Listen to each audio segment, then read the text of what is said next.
Hey YouTube, I'm back again. So in this video, I'm going to speak a little bit about why we will continue to keep meeting narcissists, okay? So for me, I met two, one after the other. Obviously there's a huge gap, okay? But I met two, one after the other.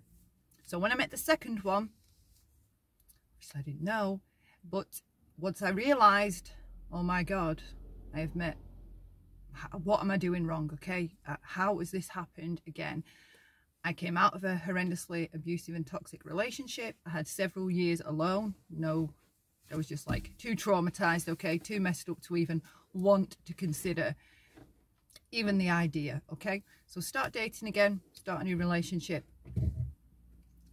Red flags start popping up. And at the time, I was doing my own research into the strange relationships within my family, okay?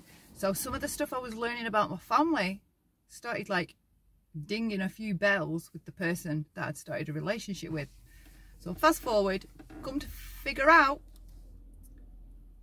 I have found another one. And I was like, what the hell am I doing wrong, okay? This now cannot be anybody else. It can only be me. There's just no way it could be all these other people that have issues, but not me, okay? Again, I'm not doing the victim shaming or victim blaming, victim bashing, none of that. This is just my own self-responsibility.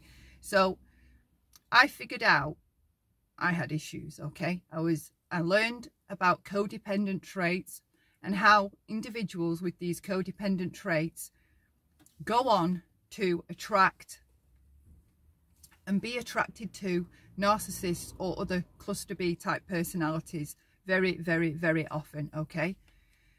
I thought my codependent traits or people-pleasing traits, I thought a lot of them were more empath traits, okay? I was incorrect.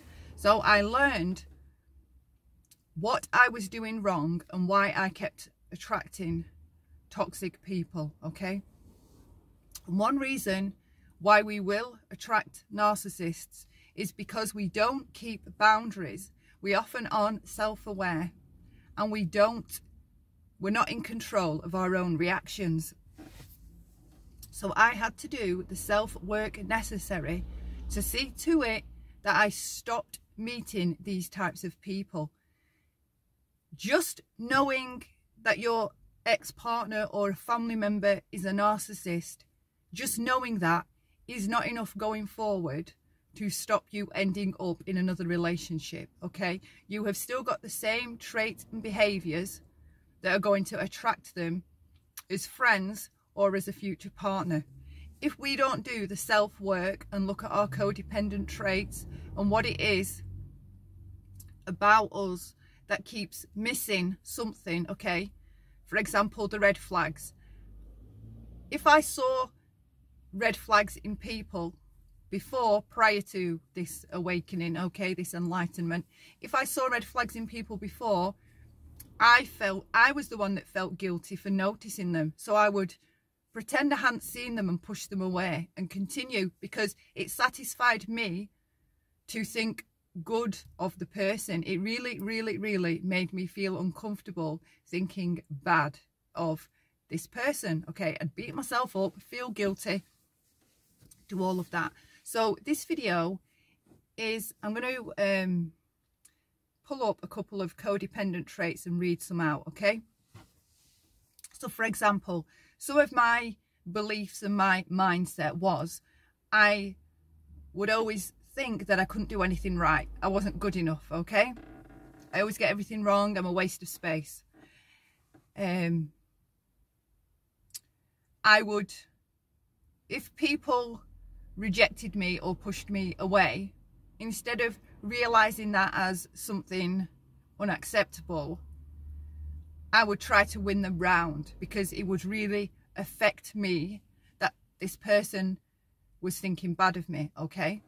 So whereas now a healthy idea of that would be, if someone is rejecting you or pushing you away, I wouldn't stand for that behavior now. I'd walk away, okay? When we meet people, like especially partners, we have this idea that the partner will be everything to us, okay? The partner will fix everything within us. The partner is kind of like more an extension of ourselves, because if the partner's happy with us, we feel that we can be happy with us. I always thought all things were my fault, everything, even if there was no way something, even if a parent was in a bad mood and it was nothing to do with me, I would blame myself, you know, it's my fault. I was always prepared to live by other people's rules and other people's ideas instead of my own, okay? I was quite happy to go with the flow and not ever, I never felt I was anything enough to want to live by my own rules. I was always more than willing to go along with everybody else's ways of doing things, okay?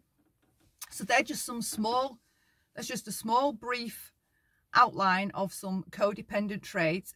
I'm going to do a more in-depth video discussing the codependent and the narcissist relationship, how we both are attracted to each other typically, how we find each other, and how the codependent individual, for example, all their overgiving and having no boundaries, the narcissist is the direct opposite of that, okay? The codependent, if you will, and the narcissist are almost like two sides of the same coin. We work together because, not in a healthy way, don't get me wrong, but the codependent is an overgiver. Excuse me. The codependent, or the people pleaser type, is an overgiver, okay? They can only feel happy if they feel that other people are happy and happy with them. We don't feel that we need other people's energy to be able to emotionally regulate ourselves and feel okay about ourselves, okay? We don't feel okay about ourselves unless we get that reinforcement from other people. Whereas the narcissist expects that reinforcement from other people. The narcissist,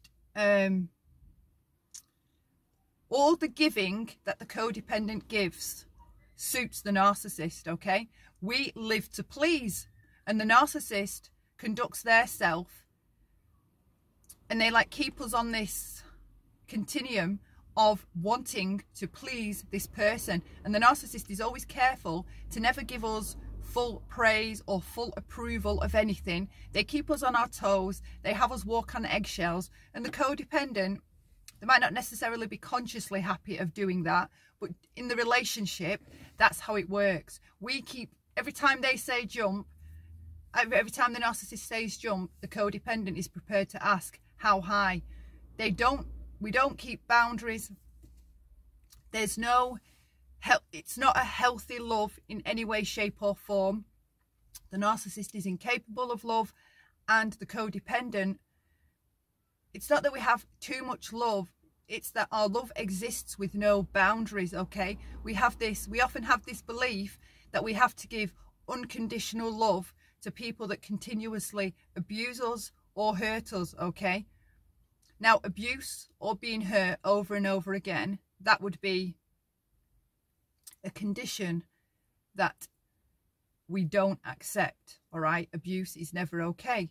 But the codependent personality is always willing to forego and forgive because they're happier with that person. They feel like they need that person. They crave that person. It's almost like you feel you can't breathe without that person. So I'll leave it here for now, but that's what I'm going to look at in the next video, the codependent and the narcissist, and how they both feed each other, how we attract them, why we're attracted to them, and yeah, I think that's it, okay? Happy Friday. Thank you so much for watching. Leave me a like or a thumbs down, I don't mind. Leave your thoughts if you have any, and I hope to see you in the next video. Thank you, and bye for now.